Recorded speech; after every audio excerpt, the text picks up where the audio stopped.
Hello, Guess. Fancy seeing you here. Yeah, people are going to start talking soon. Hello, everyone out there in Watcherland. This is another What Would the Smart Party Do production. In this channel, we take games and quick starts or intro adventures or beginning situations and run through a game. And then at a later date, after we've collected our thoughts, we'll write it up and post it up for our patrons so they can think about how we might make the adventure even more awesome. Or perhaps you can when you run it for your players. I'm one half of the What Would the Smart Party Do podcast, which has exciting guests, interesting insights, and all manner of other stuff. So you should head over to whatwouldthesmartpartydo.com as well to listen to that. And with me, as always, is my co-host, Baz. How you doing, Baz? Hello, guys. Yeah, great, thank you. I'm the other co-host. I think there's at least 4 or 5 halves to the Smart Party, so I'm one of many halves. Good to be here. We're playing Ironsworn today. I'm looking forward to this one. It's grim, it's gritty. I don't really know how it's going to go, but yeah, I've got my Viking ready, mate. I'm ready to hew enemies in front of me with large two-handed swords. Grr! I look forward to them being cleft in twain. And also, of course, we've got our regular contributor, Matt. How are you doing? I'm very well. I'm very, very well. Thoroughly enjoyed the weekend, and I'm very much looking forward to this. I had a bit of a binge on Vikings recently. I realised I'd missed the last season, so I'm right in this mode. Excellent stuff. And as is a want, a feature of the show, we have a rotating chair, a guest who'll come on either play or GM for us. And this time we're lucky enough to get Shane, who's going to tell us all about Ironsworn and what we're doing tonight. How you doing, Shane? I'm well, thank you, guys. So thank you for asking me to come on and run Ironsworn for you, which I'm running for my home group at the moment. We're having great fun. We moved online, obviously, with what's happening at the moment, but it hasn't stopped us having good fun. So this is Ironsworn. Its tagline is a tabletop RPG of perilous quests. And you'll play the Ironsworn, heroes who will undertake perilous quests in this kind of dark fantasy setting of the Ironlands, exploring untracked wildernesses, fighting desperate battles, forging bonds with isolated communities, and revealing the secrets of the harsh land. Most importantly, though, you'll be swearing iron vows and seeing them fulfilled no matter the cost, because iron has a mystic weight in this setting. And just to say a little bit more about the setting, we did a session 0 off camera last week, and it has helped to bring people up to date with the decisions we made, just to add some context. So the Ironlanders left the old world a few generations ago when the Skuld, death magicians, invaded the kingdoms of the old world. The armies fell and were risen again. So with little else to do but to die and swell the ranks of the enemy, the Ironsworn fled on ships across the sea. After long voyages fraught with peril, many ships not making it, they finally arrived at the Ironlands. And the Ironlands, big imposing hills and mountains in this inhospitable cold climate. And it was scattered with these iron pillars, stabbed like daggers into the earth as wounds. These inscrutable metal pillars were a source of power, superstition, and mystery. There's also evidence that before the Ironlanders, before even the firstborn, those races such as elves and trolls now passed into mystery, there's evidence of another people through their ancient hidden ruins. But we built our own communities as Ironlanders, called circles, small groups of communities that bond together. Wider alliances are occasionally known but not common. Conflict is more common than wide alliance. We're led by overseers. Every 7 summers, a new overseer is elected. Some serve with honour, with dignity. Others strive for the position for personal gain. Some are secular leaders, some religious leaders. It varies by the circle of communities. But what unites the communities is they're all defended by the wardens. Life is so harsh here that standing armies and standing warbands can't be maintained. But there's a small cadre of elite warriors called wardens who patrol the lands, who protect against the horrors that walk in the night. One of those horrors could be magic. Rare, dangerous. Most people will tell you it doesn't exist in the light of day, but in the darkness of night, they'll make the sacred signs and they'll huddle against the darkness. Using the gods are many, many gods as comfort. Many came from the old world, some were found here. The gods have countless names and prayers are said to them every night, because whilst the firstborn and the beasts of old are long gone, the horrors walk the night. The dead, unless buried face down and staked with iron in some mockery of the iron pillars, will rise again. The only thing that keeps the community safe are the mystical salt circles, sprinklings of salt around the outside of the communities that seemingly blind the dead to the presence of those communities. But should the spells and the prayers fail, then one day, someday, the dead will come. And that is the setting that we decided upon in our session 0. We also created 3 characters. So I wonder if I could ask you, gentlemen, to introduce your characters, please. Sure. Shall I start? Yes, please. Yes. Yeah, I've got a big, brutish, solid, brooding man called Cadigan, who is clad in iron. He either wears full war gear or just his light, going around town chainmail and full coat with an axe and a sword. So even on his days off or times at leisure, he's always seemed armoured. But he's a devout man, in fact, and worships every morning, praying to Steinar of the Bloody Eyes, his particular god of favour. On one of the treks around our encampment, on one of these ominous iron pillars, someone spotted that there was a face in an iron pillar, and you could just see it almost like etched in rust. And as the water drenched down with the rains, you could see bloody tears coming down the face of the statue almost. Or perhaps it's just the ferrous of the metal that's starting to stream down. Nevertheless, that watcher god made of iron is who I'm devoted to, a devoted of. And I stand like watch for the overseer with my keen eyes and keen blade at his hut and long hole to make sure that no ill becomes him.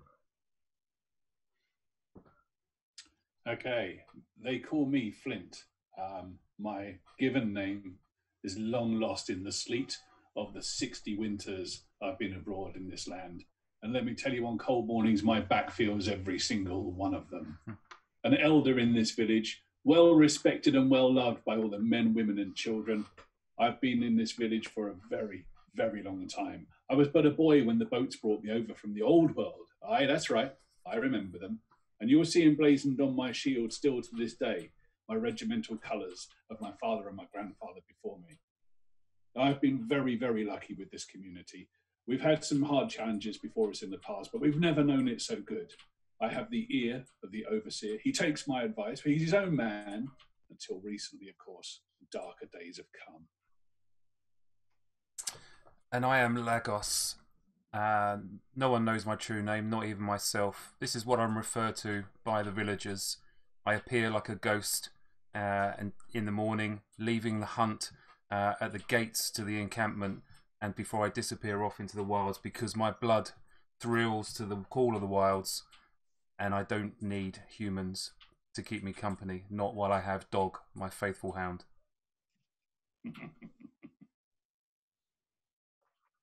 Right. So our scene begins in the inn. It has no name. It's the only inn in the village. Why would it have a name? People refer to it as bastions sometimes. Bastion is the innkeep. On the dark nights, it is a warm, bright place of joy and perhaps of a little solace from the darkness that waits in the nights of the Ironland. However, in this day, there is a darker pall over it. People talk of the overseer having lost his way. His judgment called into question. Normally a well-respected man, and Lord Okoth, overseer and priest, well-respected, responsible with his acolytes for reinforcing the salt circles with prayer and ward.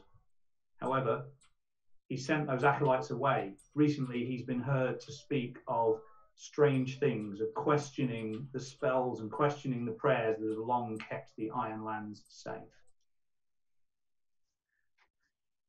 And this night in Bastion's Inn, in a corner far away from the fire, the 3 characters find themselves discussing this situation in hushed tones, for Cadogan knows something that no other does.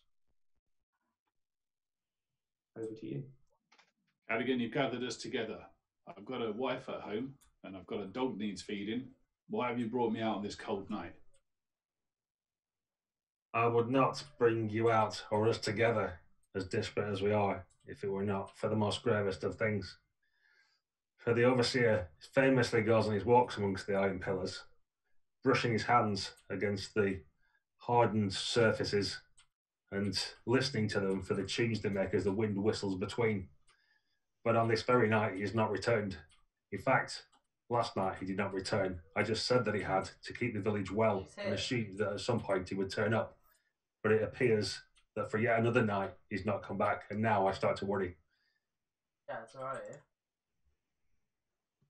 By the gods. Really, it's only been one night, you old woman, Cadogan. Why are you so worried? It's been a night. Maybe he's just had too much ale and found himself behind the wrong tree. It's happened to all of us. Mayhap, but I've had to stand guard, and if I went missing as well, people would go to the hut to speak to him and check why his longhouse is bare. Someone needs to keep the fire stoked. I'm no tracker like Lagos. I'm no old hand who knows everybody in the village like you.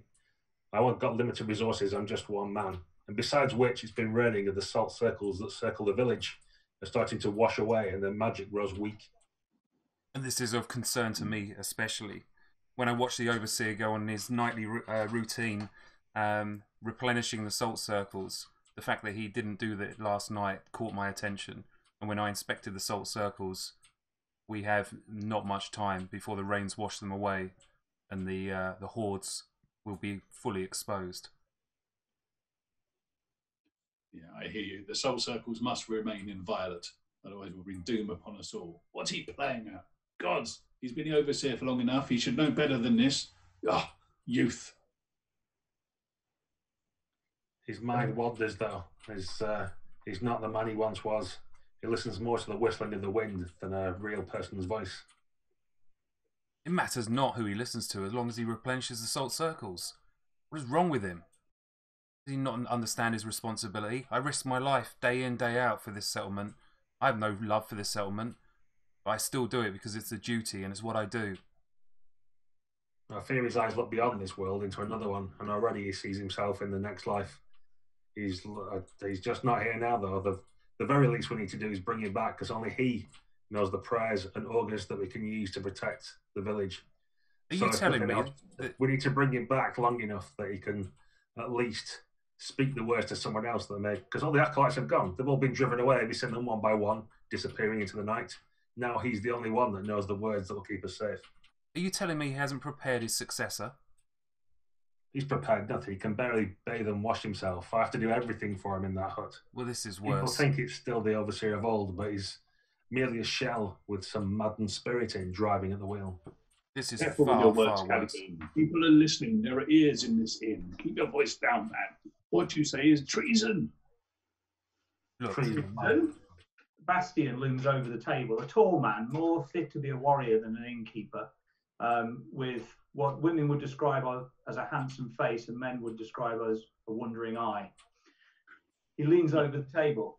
Who speaks treason in my inn? Come, this is a place of joy, a place of happiness. And he puts another tray of ales. Although Flint speaks the truth, there are ears present. Someone's missing, you say, Cadigan? Yes, someone's missing. Well, there were 4 of us supposed to be here for our regular game of cards.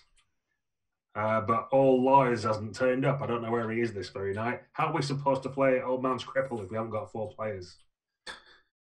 That sounds to me like you are trying to convince him of something to get rid of him. I think you're trying to compel him to go away. So this is an opportunity to do a move. So the way the rules work is every character here has 5 statistics, which you've all prepared in preparation from the game tonight, but it's worthwhile just sort of mentioning for people who aren't familiar with the system. And these 5 statistics determine how good you are at pretty much everything you do that's not specialised by one of your assets that will come up later. In this case, because you're attempting to compel him, I suspect, through charm rather than through intimidation, you'll be looking at the heart statistic. Okay. So I need you to roll plus heart, please. So you need to take a d6 and 2 d10. And when you roll the d6, add your heart onto it and then compare it separately to the results of the 2 10-sided dice, and that will determine how well you did. Because this is a community in which you have a bond and you are regular in this ale house, you get a further +1 to your roll. That's made all the difference. So I'm using Google Dice Roller for those listening at home. So I rolled a 2 on my dice, my D6, plus 2 because of my heart, plus 1 for my commuting, makes it 5, and I rolled a 1 and a 5 on the D10. So that's a strong hit. So actually, a draw doesn't count on the dice. Oh, You've got no. to feed it. Damn So community. it's the weak hit. So on a weak hit, you do manage to convince him. You compel him to shut up, but he asks something of you in return. Okay. So naturally, he's going to ask to join in your game of Old Man Cripple. Well, if Lars isn't here, see me at the table. I've got some time away from my kegs. I'll show you how to play the game. Sure, I said. I'll cast an appraising eye and realise that Flint's the old goat who probably knows most about this game and say, you can pair with Lagos. I'll pair with Flint, my regular partner. Very well. Sit downwind of me, Bastion. Your perfumed scent offends me. He laughs heartily and claps you on the shoulder. You're just jealous. And slides himself up to the table. I'm gonna rub a little bit of where he touched me to try and make sure I get some like body oil into it, just to try and cover whatever soap he's been using. And he looks around. You haven't got the cards. Well, No, of course we don't. Is Well, it? I'm bringing those. If I didn't know you better, I'd say something was afoot here. And if you knew me better, then you wouldn't be questioning it. Otherwise, you'll end up with a second grin just about 2 inches below the current one. I'll slide a couple of thin silvers across the table. Bastion, bring us a jug of some wine. None of that crap you foist on the foreigners either. Bring us the good stuff. Come on, man.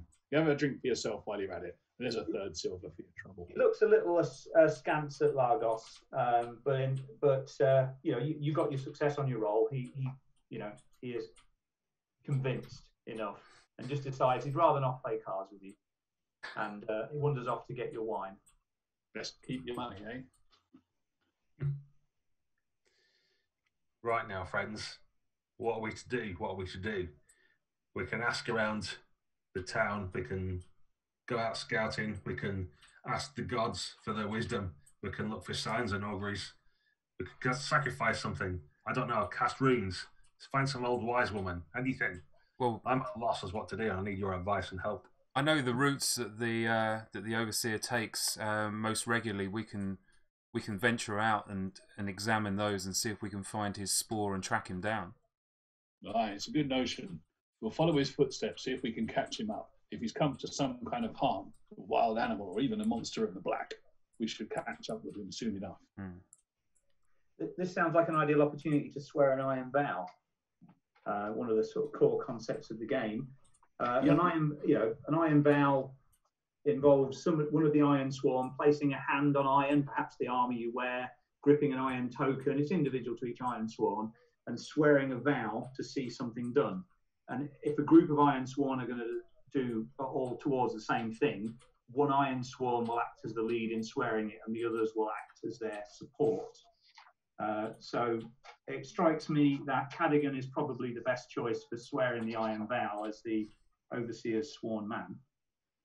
And the others, you can aid the ally in preparing this vow.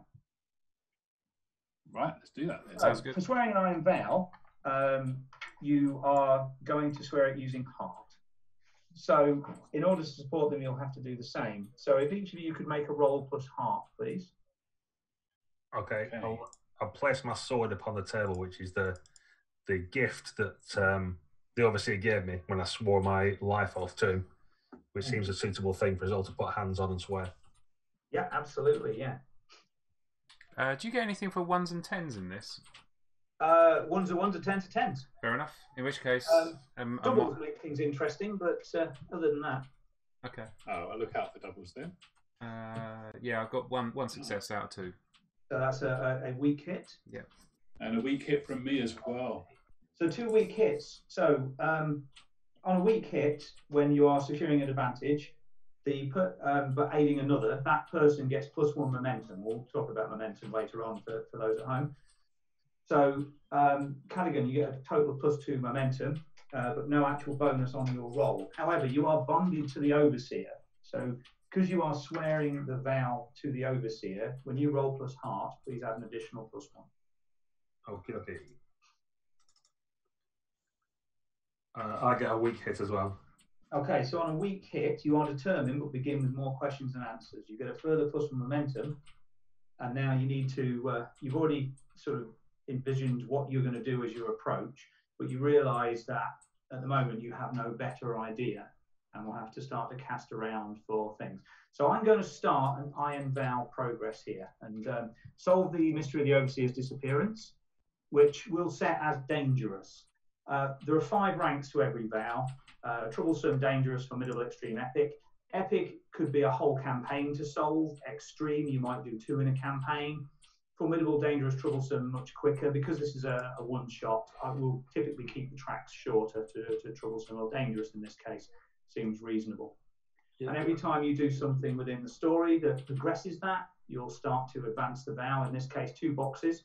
When you think you are far enough along that you have a reasonable chance of succeeding in the vow and it makes sense in the story, you can roll against it 2d10 using the number of boxes here as the instead of a d6 result to see the outcome of the vow.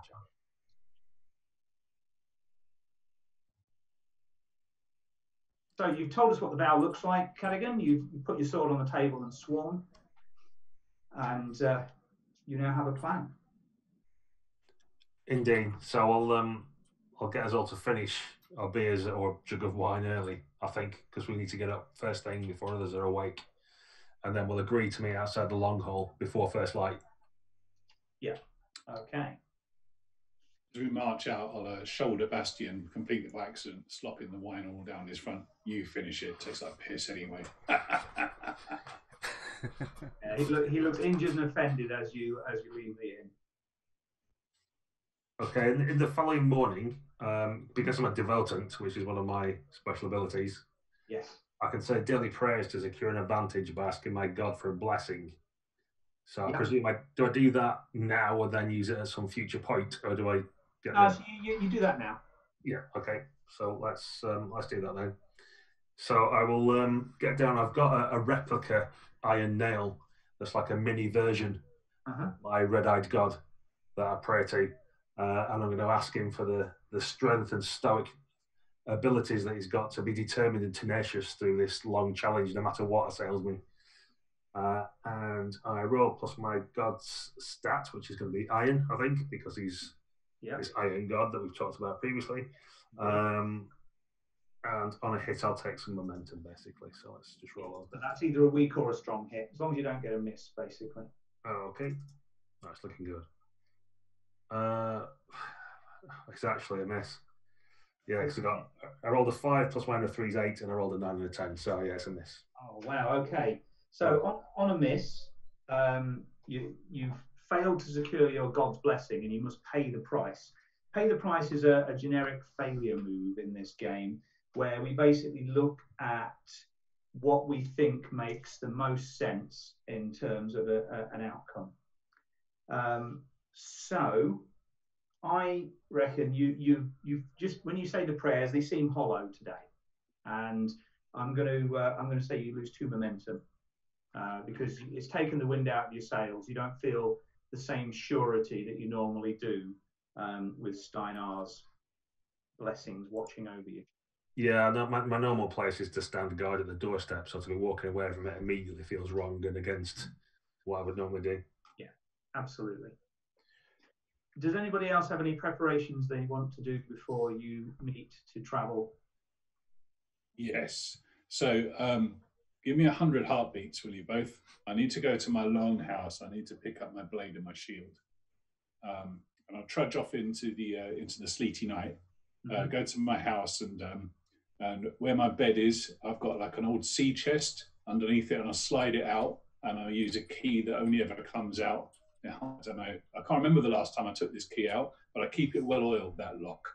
And I open up the sea chest, and in there, wrapped in beautiful cloth, is my kin blade astride my regimental shield.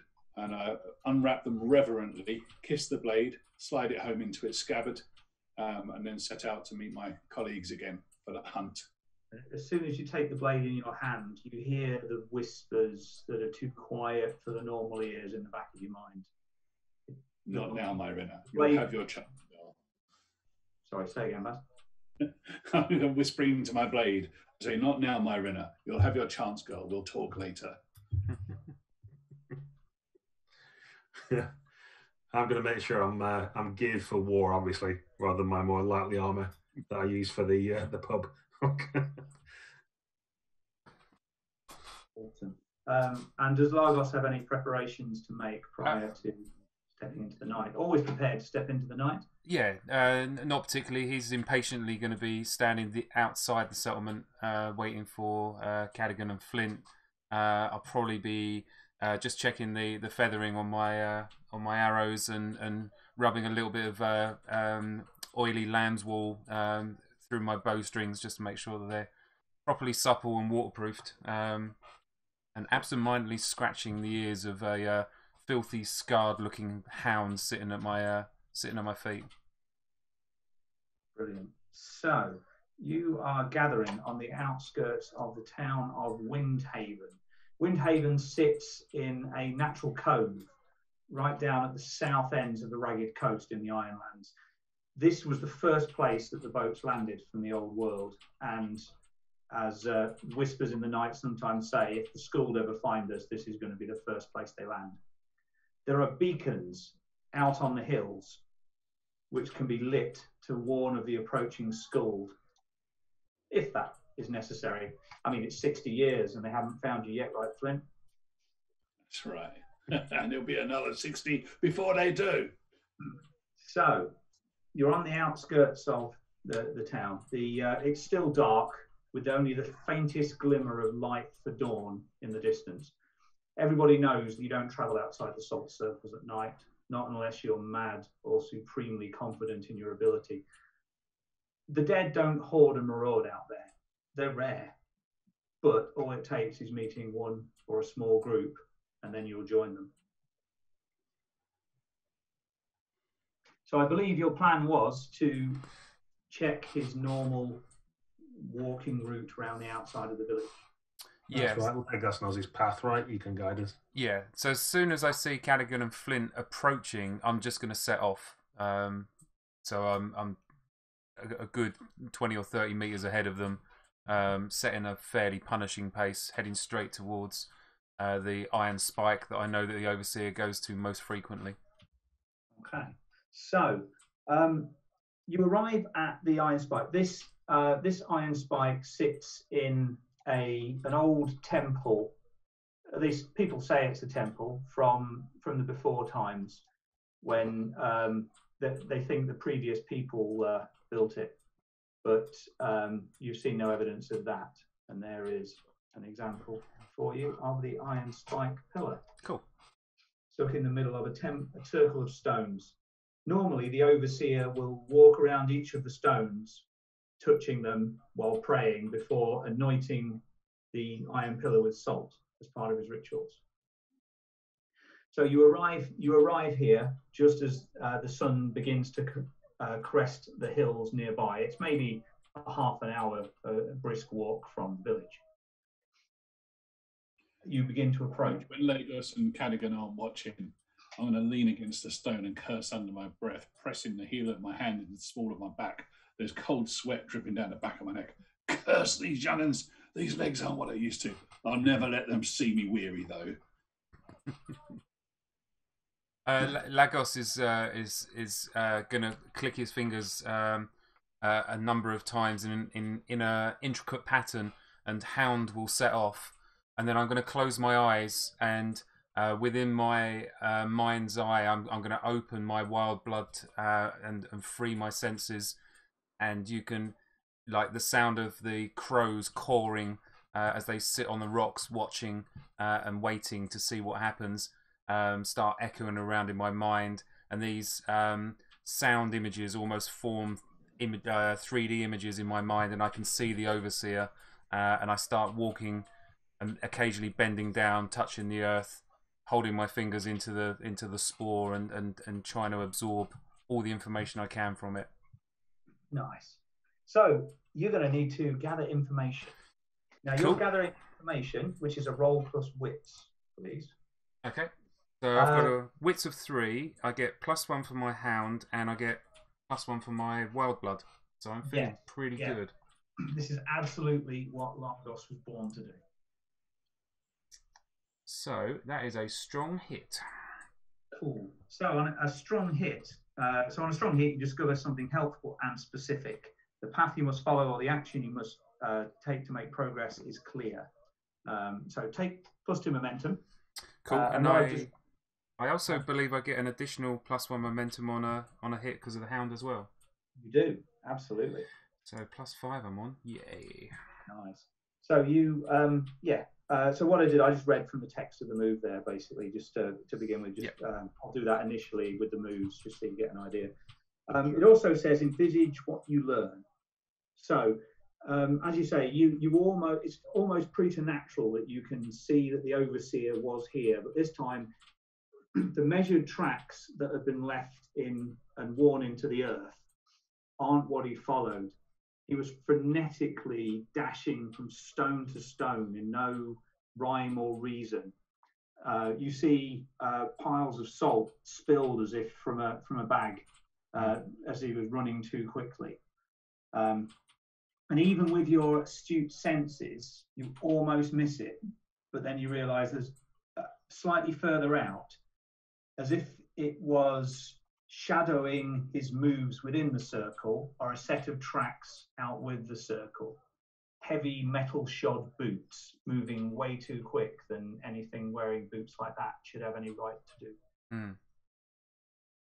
After the overseer's tracks have gone, there was a huge spray of salt as if a whole bag was upended at the iron pillar, and then the overseer dashes out of the northern arch at some speed, pursued by these iron-shod boots. Okay. I will obviously relay that information.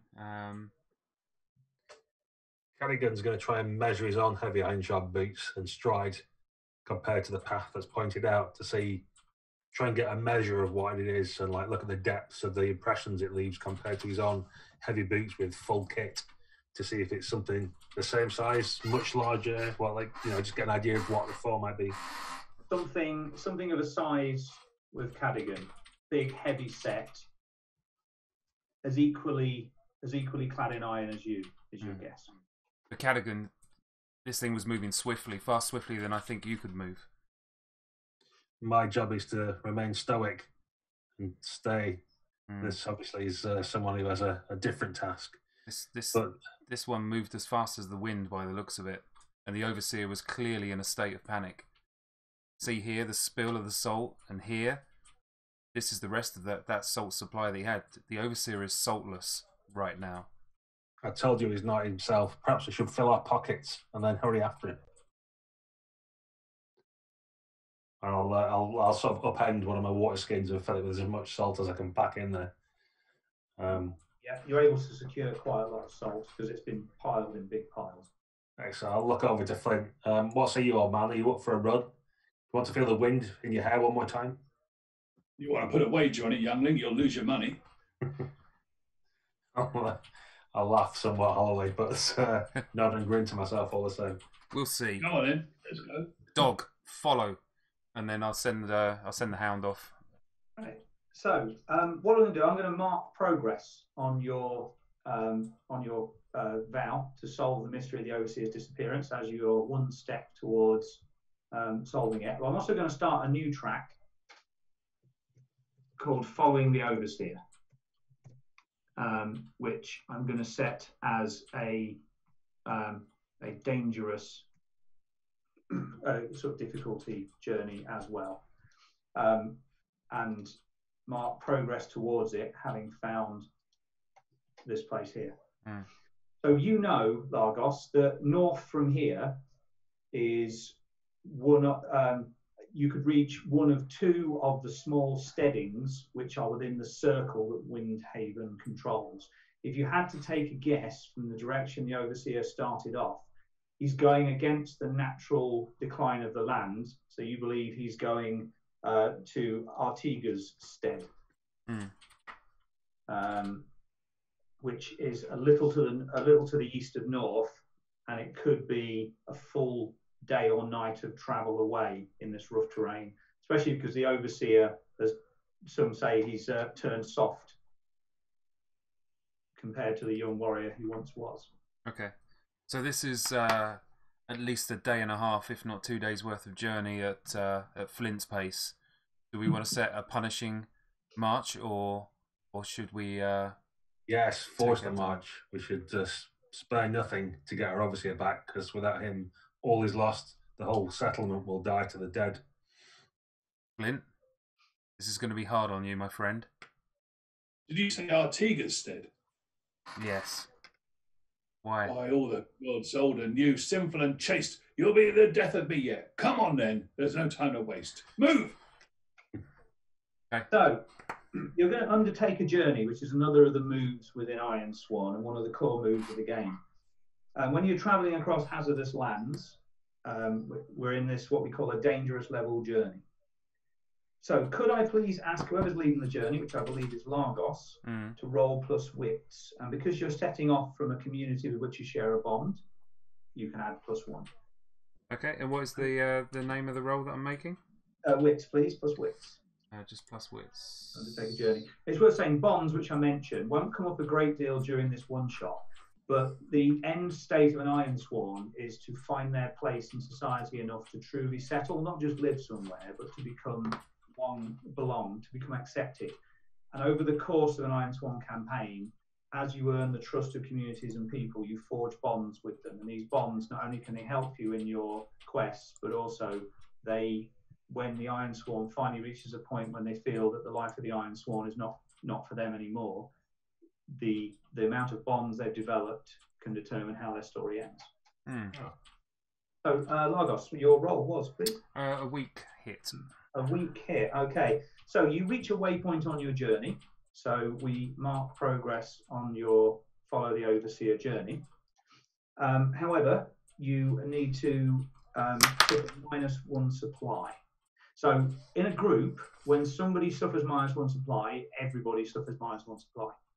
This is a good time to mention that health, spirit, and supply are 3 tracks that each character has. Health is physical health, spirit is mental health, and supply is a general representation of how prepared you are. For example, to see if you've got a particular piece of equipment, you would roll plus supply. And because supply is a shared commodity, it will go up and down as a group.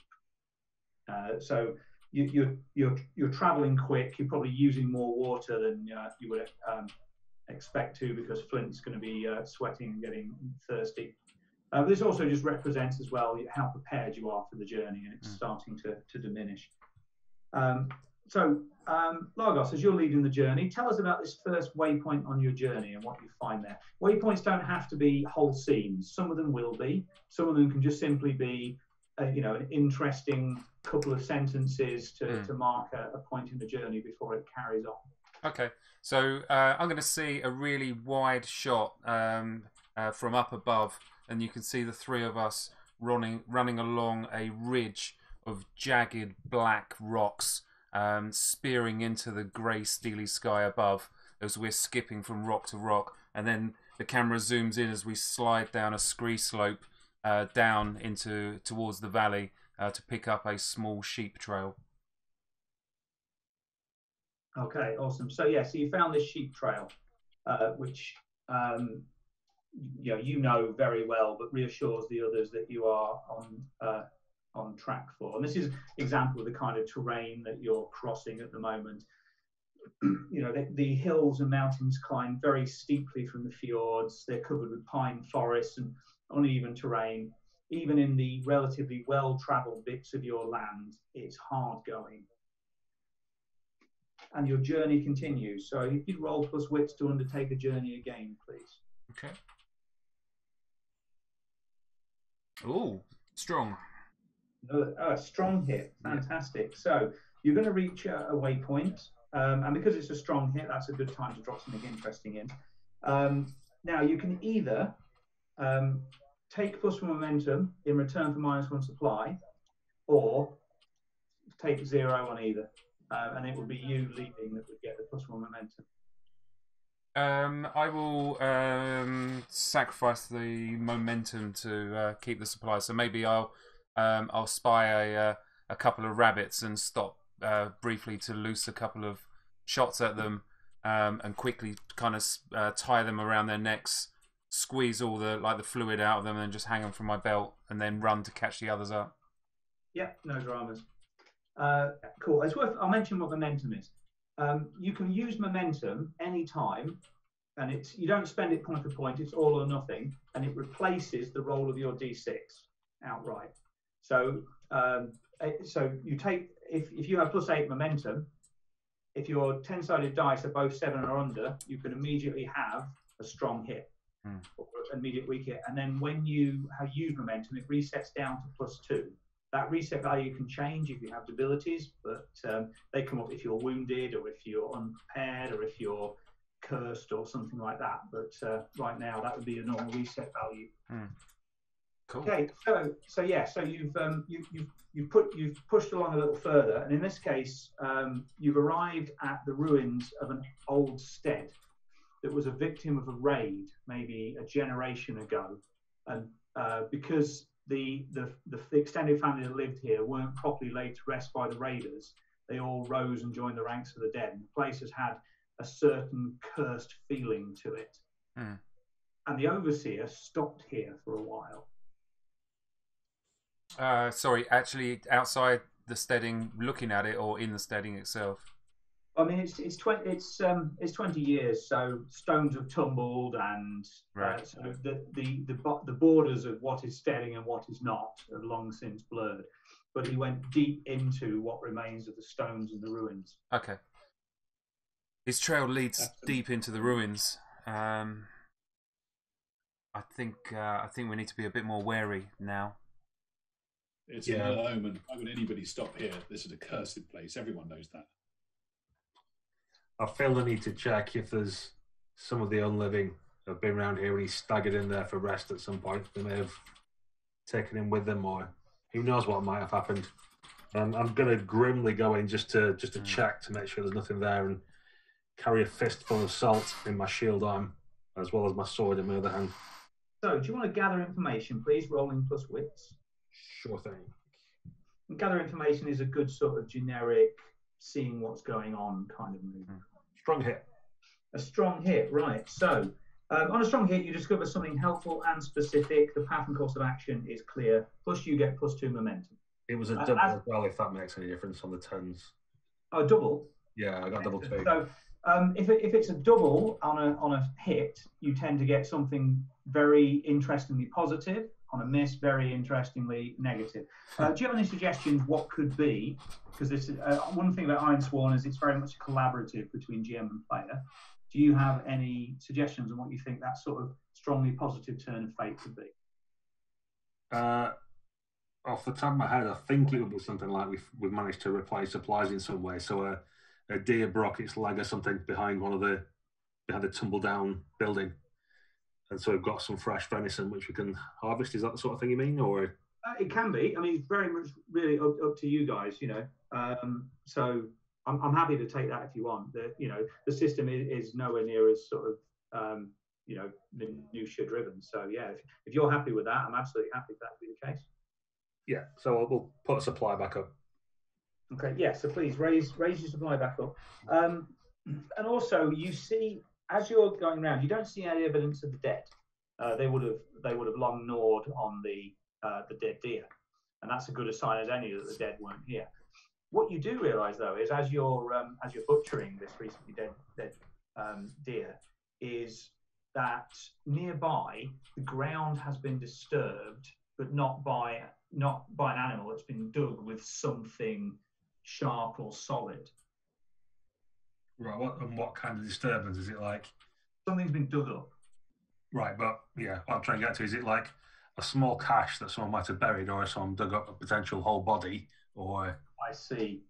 Something perhaps the size and dimensions of a small chest. Something that you could hold in 2 hands like that. Okay, so obviously I'll relate this to people and get Legosi's help to string up the deer and butcher it as quickly as he can and salt the meat. But after that, I think we've probably tarried long enough, haven't we? Yeah, If let's. that might slow them down. We could maybe gather a pace or two on them now. Can I have a look around the tracks around the hole and see whether there are tracks leading away that look slightly heavier than the ones leading in to that particular location? Not noticeably. It's definitely the Overseer's tracks. Okay. Was this still being pursued? Can we note? So you haven't seen the heavy iron shod tracks for an hour or so now. Okay. Okay. Okay. Right. Right. We've tarried long enough. Yeah. When the dust sets up again, I'm going to make sure I stay behind Flint. He might be tiring a little bit now, but I wouldn't say such a thing to him. But I'm just concerned that we seem to have lost one of the people we're pursuing. So I want to keep Fletcher and I backwards just in case there's someone or something that's shadowing our steps now in an effort to find the Overseer as well. Yeah, that seems eminently reasonable. Very wise, Cadogan. Very wise. Keep an eye behind us, eh? So Largos, do you lead again? Yes. Cool. So another Undertaker journey at plus wits, please. Plus wits. Yes, sir. Plus wits. 6. 2 hits. So strong. Another strong hit. Yeah. So, excellent. So that you again have the choice where either you can take plus momentum in return for -1 supply, or you can just zero sum. No, well, we've got supply, so I'm going to take the momentum, start racking that up. Okay, no problems. And you're now, having successfully marked progress 4 times, in a very good position when it makes sense in the story to have sort of found the Overseer or solid sign thereof. So one of the things about this game is the plot can be driven as much by the player's actions as it can by the GM's decisions. So with at this point, as you're traveling, you actually make very little distance before discovering something of note. In this case, a chest cast aside on the floor, with the tracks going further on. The chest is that big, ornate, if a little faded from being beneath the earth for a generation. The inside has mouldy velvet within it. Shaped velvet to hold something that looks like a goblet or a cup. But in what's left of the paint on the outside of the chest is something that Flint hasn't seen for almost 40 winters. And this is a symbol of an ancient order of priests from the old world, one of the religions that you thought died out with the last generation. I haven't seen anything like this in nearly 40 winters. This is a sign of the old world, an ancient priesthood. I thought they were long gone. Do you want to fill in the details for us? This is an old relic indeed. This would be they would keep one of these in each of their churches, in a small cavity underneath the altar. It was a sanctified cup, the blood of every man, woman, and child in the village. A drop from each of them would be placed into this sacred chalice, and it would bring good tidings to the community for the rest of the year. A sacrificial cup. It's a strange thing indeed to have brought it to this world. I thought we left something behind.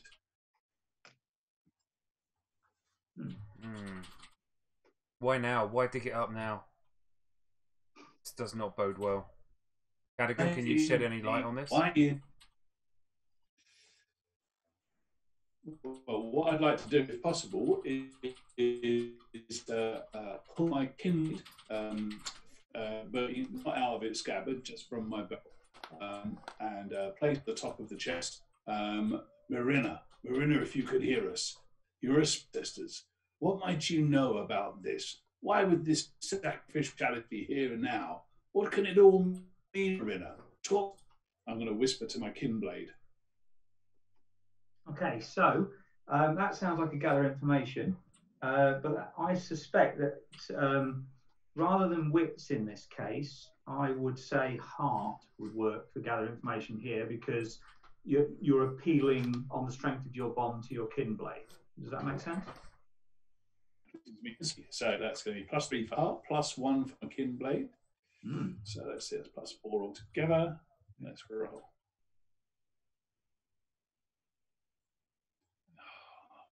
I'll curse those draws. This is a tough game. It's a weak success. A weak Only hit. one. Yep. So what it says on a weak hit with gather information, this is the first time we've had it, the information complicates your quest or introduces a new danger. But you still get a +1 momentum. So, you get... Almost 2. So... Okay. I also have a downside, apparently. I have to endure stress. Yes, you do. So, whenever you take damage, be it physical or mental, you either endure harm or endure stress. So you're going to roll +spirit or +heart, whichever is higher. So I think it's probably spirit at this point, +5 for you. Yes, it is, yeah. Oh, so you can roll spirit, can you? Okay, cool. So it's worth saying, by the way, because you take through stress, you need to reduce your spirit by 2, effectively take 2 points of spirit damage, then roll at the best of the 2. All right, so spirit now 3, and then roll the spirit. Yeah, so +3. As long as you don't get a miss, you're fine. No miss, just a weak hit. Okay, so on a weak hit, you're able to deal with it and press on. So on a strong hit, you might be able to shake some of it off or embrace the darkness for an advantage. On a miss, it'll weaken your momentum and, depending on how low your spirit is, has a chance to give you sort of further complications. But right now, it's always it's a harrowing experience communing with the kin blade. How does Flint feel about it? What do the others see, if anything? Okay, so it's a little bit spooky, but there's a kind of a wispy, ectoplasmic-like, it could be taken for ground fog or ground mist, but it comes up from underneath the scabbard off of the frozen blade itself, which is why I don't unsheath it. And it curls around my head, and it takes the form of a grandmother's face, just the head, and it whispers into my ear. But you see pale streaks shoot through my hair, and I end up with frost on my eyebrows and icicles up my eyelashes at the end of it. So, have any of the others ever seen you commune with your kin blade before? Last time I talked to my kin blade, I doubt Lagos was more than the age of that pup. I'll be making the sign of the Allfather and warding against this clear display of something supernatural. There are other ways, youngling. It's not all just shouting and running, Cadigan's going to be casting a suspicious eye over the old man, wondering, is he actually my age and just the magic's taken out of him or something? Yeah. The gods made him pay a price. So, what you learn from your kin blade is the whispers, to begin with, are incoherent, almost contradictory, like 3 voices speaking at once, saying different things, with occasional words the same, causing a discordant awareness of what they're saying. And the words that you catch are revenant, following, a price to be paid. And that there is, you don't know how, but the words chill you to your soul when you hear, he has betrayed you. Okay. Typical cheery news from the ancestors then. Okay. All right. Well, I probably only hear this myself, so I trust Cadogan. Do the others hear it? No, they don't. I'm going to have to translate it for them, but I'm going to take them into my circle of trust, because I would never say this out loud, but actually they've earned a lot of respect from me with the way they've gone about this quest. So I'll be open with them, and I'll start off by saying, lads, I'm going to be open with you.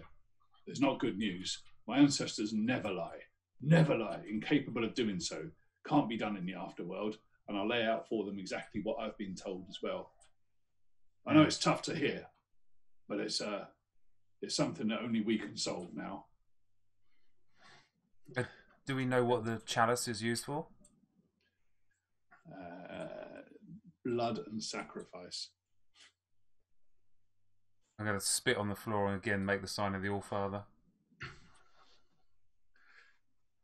Well, ill tidings, but we can't just go back, can we? The only way to go is forward and face whatever it is that's ahead of us. Well, if he's betrayed us, we need to know to whom and for why. It was said in the olden days that the quality of the blood that went into the cup was the stronger that the promise could be made. We took a drop from every one of us in the community so that nobody would be affected too badly. He may have other plans. Flint, was that the cup from your community in which your blood was dropped as a child? Of course it was. That's the only interesting answer.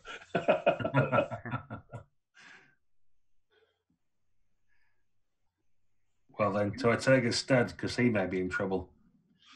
Yeah, you'd recognise the chest because I pulled it out from underneath, a very similar one out from underneath my bed earlier. They're the ones that came over on the first ships. Nice. Nice, yeah, definitely. So, do you want to undertake a journey again, please, Lagos? Sure.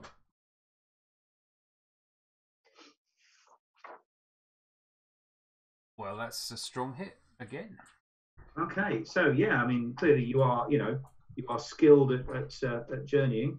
So on a strong hit, I'm going to mark progress, and you get that choice again whether you get to make get a +1 momentum in return for -1 supply. No, we'll keep the supply.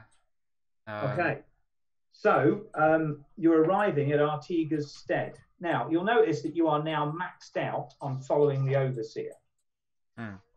So you can at this point, I mean, you can at any point, because it's all about whether you're feeling lucky, but you can use the reach your destination move. It's a progress move.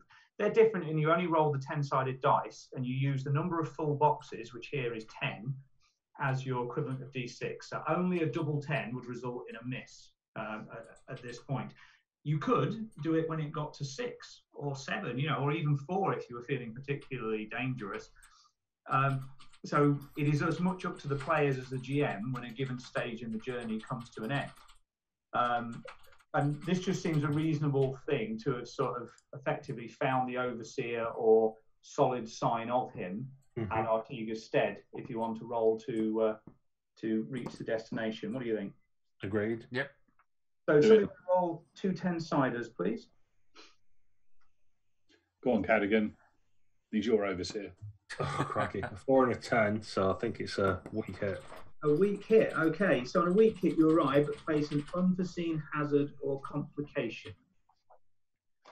So that one's done, and you have arrived at Artiga's stead. So let me drop a picture of Artiga's stead into the journey picture here. Artiga's stead is a relatively small and humble thing.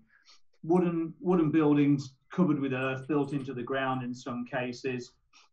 It overlooks a flat area of sort of boggy land in the distance. It's probably now late in the day, very nearly dark, and and as you sort of crest a hill and see the stead in front of you, you see a big, heavy-set old man, which Flint, you haven't seen him in 10 years, but it's Artiga. You'd recognise him anywhere. He's spreading salt from a bag and mumbling what you assume to be prayers on the outside, but he's looking panickingly around as he's doing it out into the woods. Okay. All right. Well, lads, I've not seen this fella in many a summer. He'll remember me, though. I could go and ask him what the situation is. I see no sign of the overseer. He looks frightened to me. What do you say, boys? I say you go and speak to him, and we'll check the border to see if there's anything immediately about to fall upon us, because it looks like he could be in some trouble.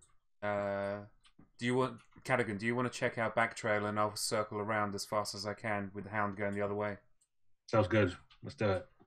Okay. Oh, Flint, you approach Artiga openly, I assume? Oh yeah, absolutely. So as you stride down, he looks up as you approach, starting, and his hand leaps for a hand axe before he realises that you're a man, and that one he knows.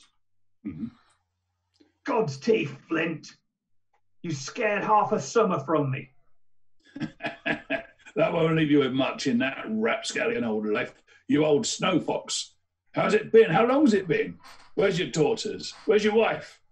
They're inside, safe. Come inside the salt circle with no time for frivolity. He's casting this out and praising all the gods and some gods you've never heard of. I hope you've not forgotten the rules of hospitality, Artie. Has it been that long you've been living out here, you swamp dweller? Unless you want the hospitality of the dead, get inside. What's the hurry, man? The sun's not even over the horizon yet. He'll come back again tonight. All right. One moment. I'm going to put my big, fat, calloused finger and thumb into my mouth and give out a big whistle, piercing like a peregrine falcon's dive, which is a signal to my friends. Mm-hmm. And speaking of your friends, so Cadogan, checking the back trail. How far are you going along? What are you looking for? What do you do?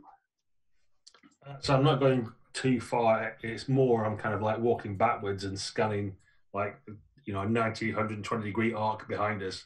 Because clearly this old snow fox is checking out. He's sure something's coming after him tonight. So I'm looking for signs that something might be disturbing birds that they fly up out of the trees, or there's a susurration in the rushes of the marshes or something like that.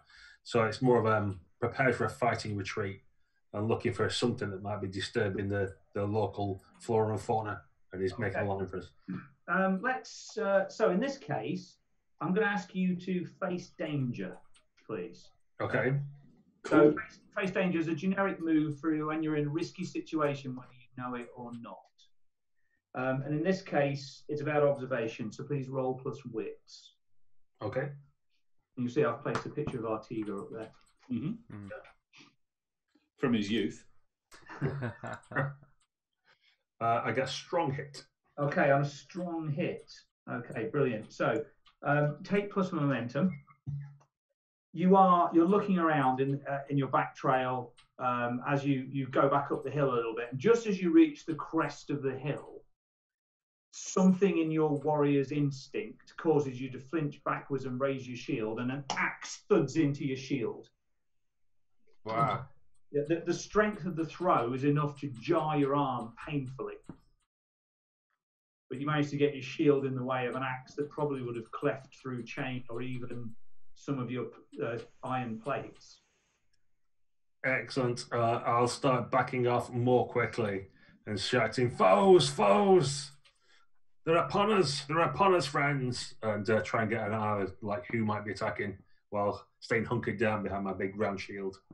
So you're backing away. Lagos, obviously just before this, you're circling out and round. You see signs of those heavy shot iron tracks again, all around the perimeter of the stead, out with the salt circle. Okay. So I would have gone to the high side of the steading, and Hound would have gone to the low side. But we would have moved quite swiftly, and I would have used the advantage of height. So maybe I saw who was going up on Cadogan and had already set off to try and gain a position of height against them. Yeah, absolutely. So when you hear the shout of foes, foes, you're in a position of height. So you can look over there. Give me a gather information. That's the closest we've got for this sort of general perception. Okay. Is that wits again? Is it? It is plus wits. Yes. That is a weak hit. Okay, so you get plus momentum, okay. And you do see movement. Big, heavy set. The fading light is glinting off some kind of metal that looks deeply polished somehow. It's the only way it could be reflecting that light. But the figure is moving faster than you've ever seen a clad warrior move. Big loping steps, cutting out round to the side towards where Dog has gone, but with a huge axe, almost the size of Dog in the hand, and its head, even though it's down the other side of a hill, is staring intently at Cadogan. Okay. It's like whatever. Somehow, this man knows where Cadogan is, even though he can't see him.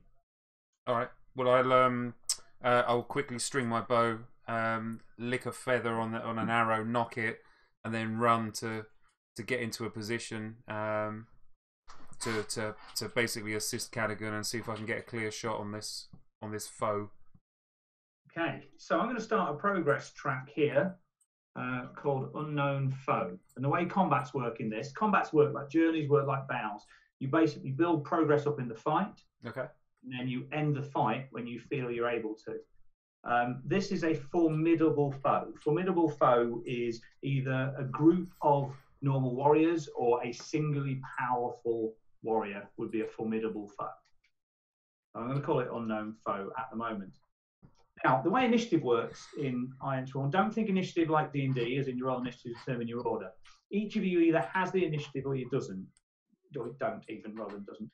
You're in a position where you're either on the front foot, dictating the way the fight is going, you have initiative, or you're on the back foot and you're reacting to what the fight is doing, you don't have initiative. An initiative will come and go for each of you. In terms of the order of action, that's all led by the fiction. And of course, table manners of making sure everybody gets a go. So, if you want to, because you got a weak hit, Lagos, you start without initiative. Okay. Cadigan, you start with initiative. Flint, you're gonna enter the fray in a moment. Okay. Which is a move that you use when you initiate a combat. But because the combat started organically for the other two, we'll use that for you in a moment. All right.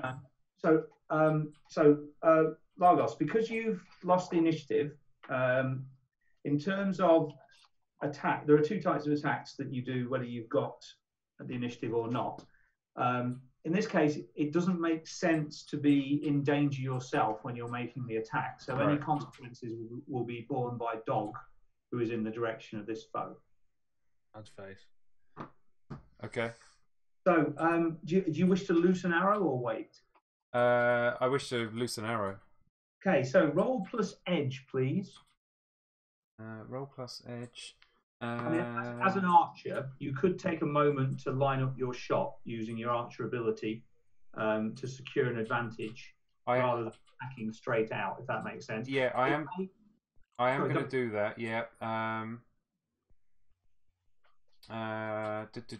So I can trust my instincts and roll wits as well, right?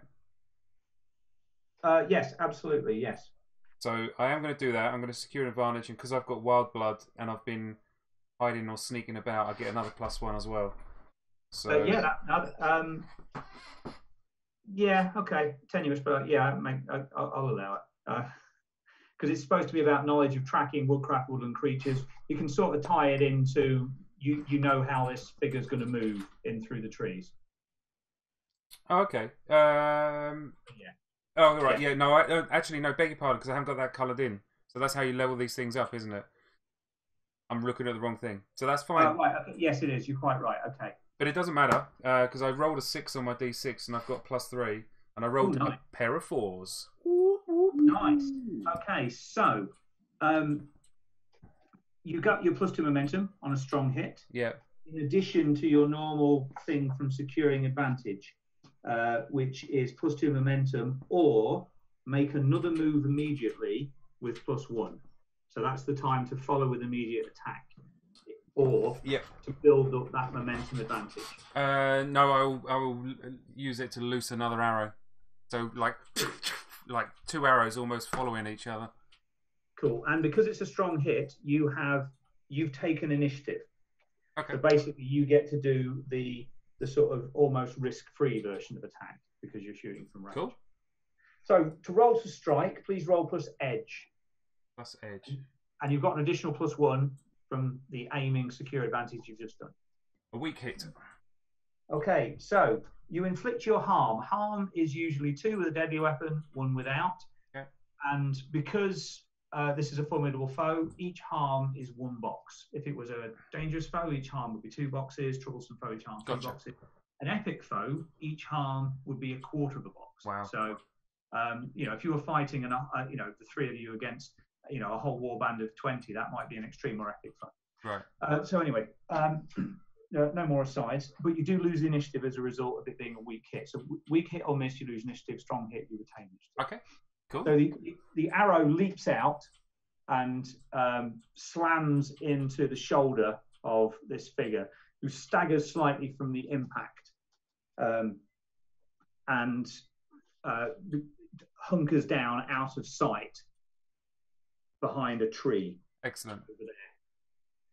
So, Flint, you hear shouts of foe, foe, and then almost immediately afterwards, Largos's rapid reactions, an arrow whips across above you and Artiga towards something you can't see behind a hill. As you look over, you see Cadigan beginning to back away from this mound, more than a hill, with his shield raised and something sticking out of his shield. Okay. Right, Artiga, if you've still got that maul, I'd go get it.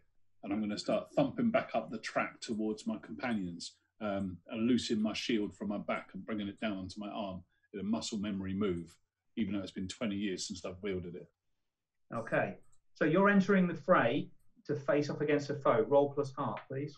Oh, heart. I love it when you say that. Okay.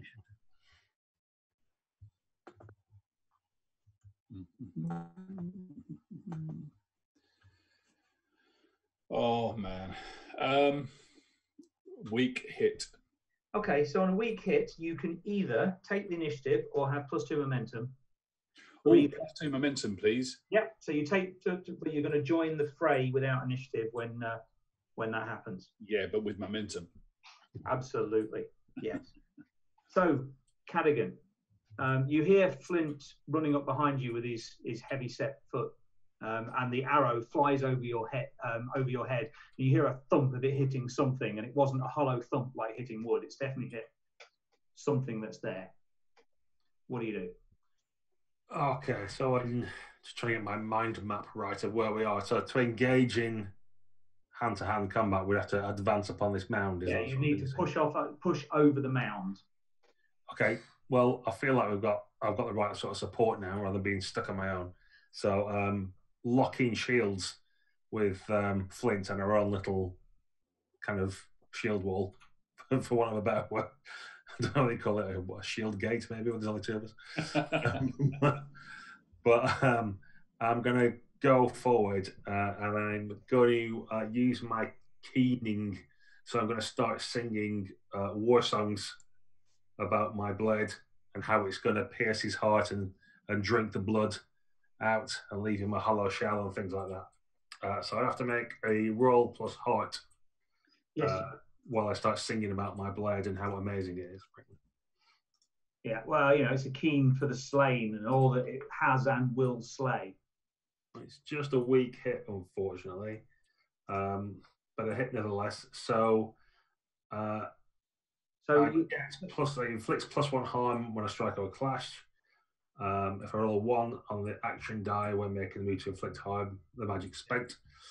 And because it's a weak hit, the voices of the slain are going to join the song, and I endure 2 stress. So 2 spirit damage, and then roll plus spirit or plus heart, whichever is higher. It's going to be spirit, and that's a weak hit again. Okay, so yeah, you're able to endure the stress, and darkness doesn't overtake you. Unfortunately, though, you can't marshal more strength from it. Okay, so what you can see here is the unknown figures, the other side of this incredibly detailed hill. And then you have Cadigan and Flint with Lagos back over here. Dog is somewhere over in this direction, moving across there. Okay, so I'm at first probably Flint is a bit emboldened by my wonderful keening, but then around you hear behind you the songs of your dead shipmates and others that have long passed from our village who are joining in the song around you, although you can't see them, but these disembodied voices of warriors lost are joining in the song, which is somewhat disconcerting. And Flint's no stranger to friends falling in battle over the years. They normally don't keep talking to you. A lot of it.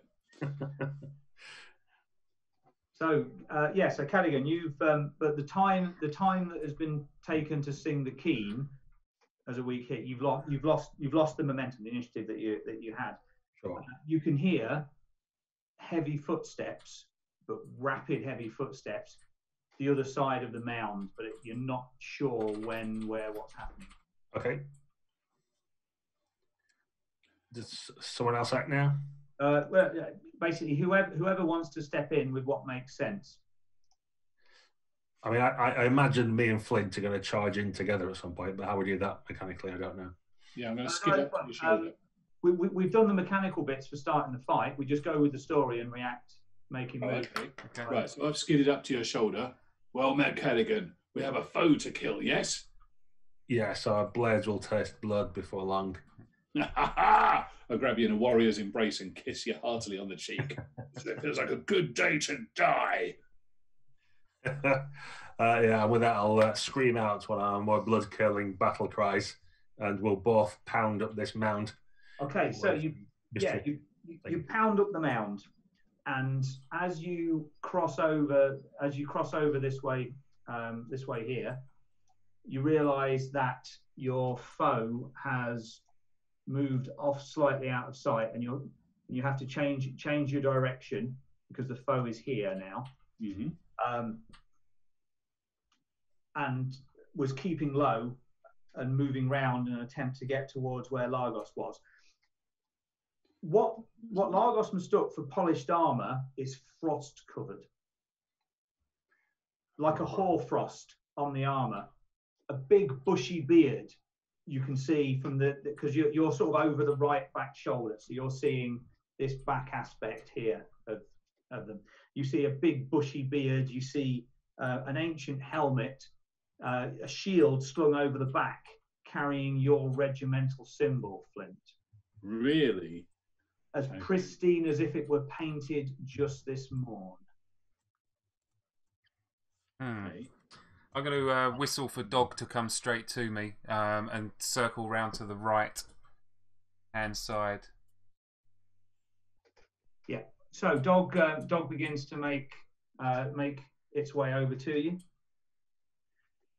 And as you begin to move, and as Cadogan and Flint crest the hill, the creature hears you and turns round. For creature it is, because above that beard there is naught but the dried flesh of the mummified dead. All right. Okay. So I'm going to kneel down at the salt circle that I've got to, dip the tip of my arrow into it, and then basically loose the arrow, arcing across, trying to take it in the throat. No worries. Before that, though, you will all have drop a yard of birch into its throat, will you? I'm going to ask each of you, please, to endure one stress, because the dead cannot stand the daylight. This is known. This is an absolute truth. Something you would have staked your very blood and life on until now. So if you each take one stress, please, and then either plus heart or plus spirit, whichever is higher, to endure stress, please. Okay, so your spirit goes down by one, doesn't it? Yep. And then you roll. Okay. Yes, spot on. So sorry. So I drop spirit and then I roll what? Heart. Either heart or spirit, whichever is higher. Okay. Weak hit for me, please. Fail. Oh, a miss. Wow. Okay. So Flint -1 momentum, because you lived 60 summers with the knowledge that the dead don't come out in the light. Yep. This has shaken you to your very core. You're not wrong. You're not on 0 spirit, are you, perchance? No, I'm on 2, which is the wrong end of the track. Okay, cool. Just checking. What should spirit have started on? 5. Okay. How are you on 2? I'm on 2 as well. Lost 2 to my speaking with my ancestors. Right. Okay. Yeah, his kinblade taxes is very soul. So I'm sorry if you did say this, but so I'm +4 spirit. I add that to my D6 roll, right? Yeah. Yeah. Okay. So it's either heart or spirit, whichever is the higher at the moment. Perfect. Spirit. In which case, two strong hits for me. Oh, so strong hit, excellent. So you can either get that spirit point back for -1 momentum, or you can embrace the feeling of darkness and take plus momentum. I will get a spirit back because I'm about to find out what happens when you spend your momentum. Nice. And I'm already on +8, so I don't really know if I need any more. Nice. Actually, no, I'm going to take it, so that'll take me up to 10. Nice. So yeah, at this point you are all but assured. Well, when you spend momentum, you basically, instead of rolling, when you've rolled a d6 and haven't got the result you want, you spend momentum to swap your momentum for the d6 value. Okay. All right. You've got the equivalent of a 10 on your d6 at the minute. Sweet. Okay. That works quite nicely. All right. So yeah. So you've turned around and realised that the dead is walking in the daylight, something which shakes you to your very soul, particularly Flint. Largos, though, you find strength somehow, perhaps being so close to the salt circle, perhaps just being somebody at peace out in the dangerous wilds. But either way, you find strength from this somehow. Yeah. Well, I look down and I can see the sunlight glinting off the salt crystals as they adhere to my arrowhead, and I have faith in the gods that this is the right thing to do. So I'm going to loose that arrow. Yeah, that's a strike because you have the initiative again with a strong hit. Yep, and I am going to spend momentum to make that a strong hit. Yep. So it's worth rolling first because you might get a strong hit anyway. Momentum's there as a safety valve afterwards. Oh, okay. All right. So let's see what we get. So we get 3 + 3. No, I'm going to spend it because that'll give me a strong hit. Okay, right. So you've turned it into a strong hit, which means you inflict an additional harm. So as well as instead of 2, you've inflicted 3 harm. It's now sat at 5 progress on its track. So the arrows, as the thing turns round and opens its mouth to howl an inhuman cry, an arrow slams into its cheek. Okay. Piercing through its dry skin, a few shards of bone come out, and interrupting its cry into an almost strangled whine. Nice. And then it lumbers forwards and engages Cadigan and Flint. And my momentum drops down to 2, did you say, or 0? It resets to 2. 2. Okay, cool. We wanted throat Lagos, but that'll do, boy, that'll do. So, Flint and Cadogan, this thing is coming in with a huge axe in each hand, wielding them around. I need you to both face danger, please. I'll use my shield as cover to give me +1. Excellent. So, with face danger, in this case, are you more about standing firm against it, which is plus iron, or would you be looking to use agility or speed to get out of the way plus edge? Or perhaps a feint or a little bit of trickery at plus shadow. I'm standing firm like an iron pillar. And that makes sense. Normally it'd be fiction-led, so you describe your response. I'm just, because it's the first time we've used this move in detail, I'm just explaining it to you. Yeah. Unbelievable scenes. You're going to see Flint roll underneath his outstretched axes, try and come up inside his guard. I'm going to pay for that in the morning, but we're going to give it a go. So cool. Yeah. So, roll plus iron, please, Cadigan, and Flint, roll plus edge. Not great. Okay, roll. Oh, no, it is. That's all right. I get a strong hit. Oh, weak hit from me.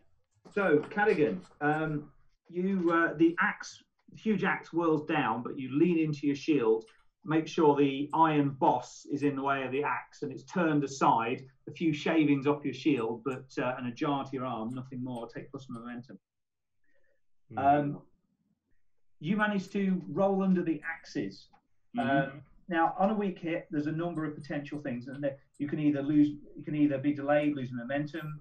You can take a small amount of injury, a small amount of stress, sacrificing resources. I think in this case, losing 1 momentum makes sense because you've cost yourself a little bit from rolling under the axe. 40 summers ago, you would have come up on 2 feet ready to strike, but the spirit is willing, the body lags a little behind. Damn it, that move used to work. You come up on 1 knee, but the axe misses you comfortably. What do you do? Okay, I'm going to try and get underneath this thing and bring my sword up into its guts as I throw the scabbard off of the leaf-shaped blade of Mirina my kin blade. I'm going to drive it into my opponent.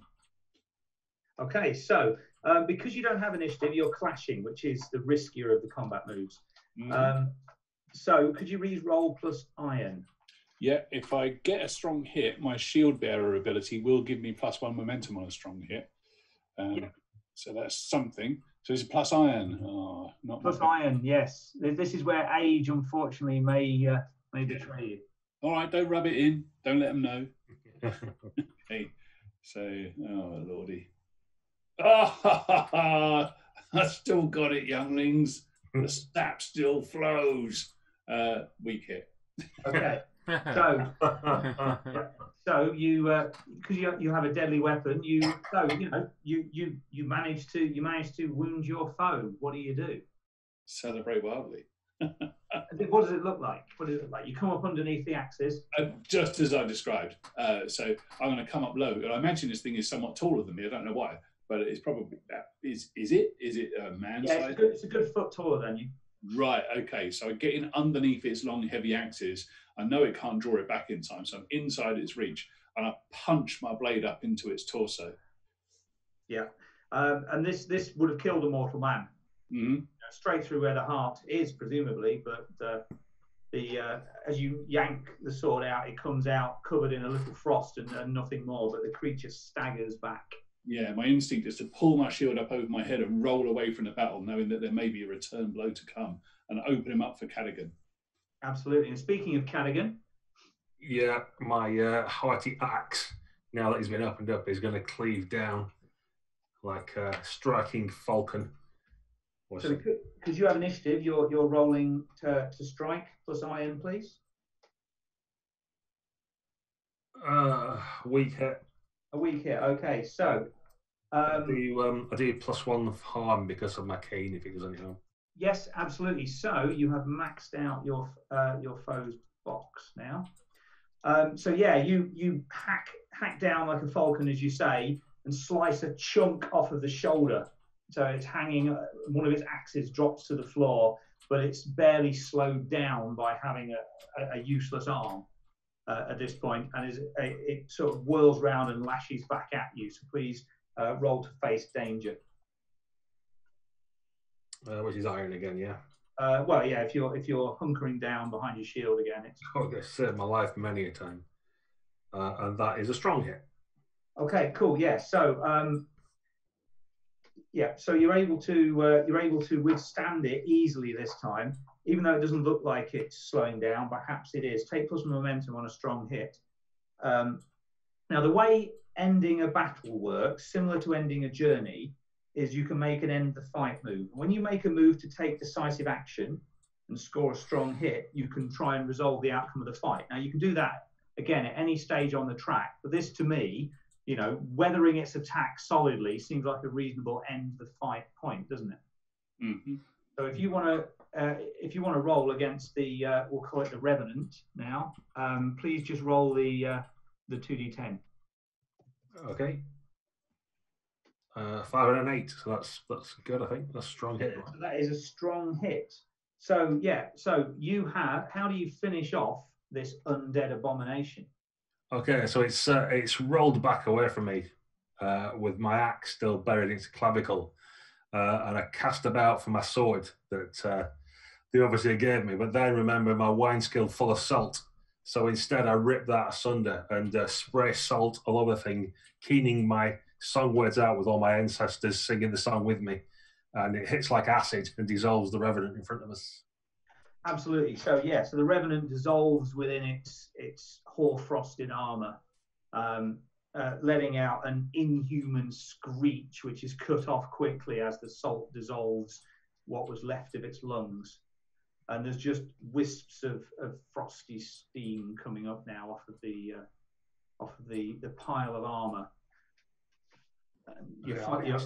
Cast my eyes over to Flint. So still got it, old man. Yeah, I can learn a thing or two from you, that's for sure. Where's Lagos? Is he well? I'm behind you. Yeah. Keeping watch for any more, but I see none. Come inside the salt circle and we can work out what has happened. You've got fey blood in you, I tell you, man. Fey blood. The dead walking in daylight's no good, though, is it? No.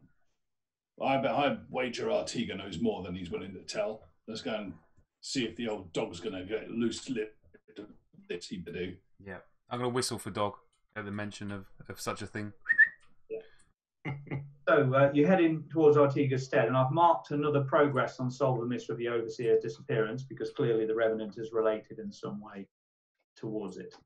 Mm-hmm. So Artiga, with his maul that Flint mentioned, is stood at the doorway to his stead, ready to defend his family with his life. But he sees you approach and relaxes a little. Don't relax, Artiga. I'd have words with you about this. Late to the battle, I see. This is Cadogan. This is Lagos. Good to meet you. And I'll stand in the doorway in front of my family any day. You owe me a bag of salt. You can have as much as you can carry, Cadogan. Artiga, the sun's going down, though that seems to be little limitation to the peculiar breed of undead you have round these parts. Let's get under the eaves of your house. Break open some of that wine I know you keep behind the oven. It's time to talk. And he leads you all inside into his stead. And his wife, equally old, and his daughters are there. Cursed with no sons, Artiga still worries who he's going to hand his stead over to. The beat's not strong. So yeah, he clears space on some benches in his humble small hut, and sort of lets you sit down.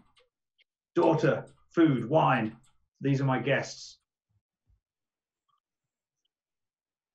I'll go and give the girls a little gentle embrace, like an avuncular, like favourite uncle kind, actually, because I remember these from when they were just tiny girls running around making daisy chains back in their first community. It's good to see them looking so strong and hale and hearty. And his wife too. Magda, good to see you. Looking beautiful as ever. As beautiful as a winter morning. Yeah, you always had a way with the words, Flint. You always did. Well, that's true. The sword arm's not what it was. Well, I still know how to live life. Speaking of life. Talk.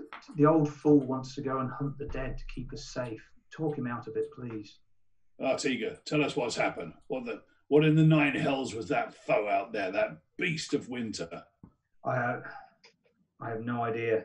Even the Overseer couldn't tell me when he came here. He did naught but babble. What did he say, the Overseer? He said the Skuld had found him. Found But him? that's madness. The Skuld haven't landed on the Ironlands. No. I would know if they had. How did the Skuld find him? He made no sense. He just ranted that the Skuld were here and he needed to keep the cup safe from them. And where is he now? He's in the barn. I wouldn't let him back in the house. Not after he raised hand to Magda. I told you, fellows, he's lost leave of his senses. He's not the man he once was. Well, by your leave, I will go and examine the Overseer. Perhaps in Cadogan. He has a relationship with the man. They have history. I think perhaps we should all go. I know you're old now, want to warm your feet by the fire, so if you feel you're not up to the job. Just sat down. Right, I'll haul on my winter boots again and pull on my big lobster steel gauntlets. Right. If you moved as quickly as you do... We'll be back for supper. If you moved as quickly with your boots on as you do to take them off, we'd already be there. Hurry up, old man.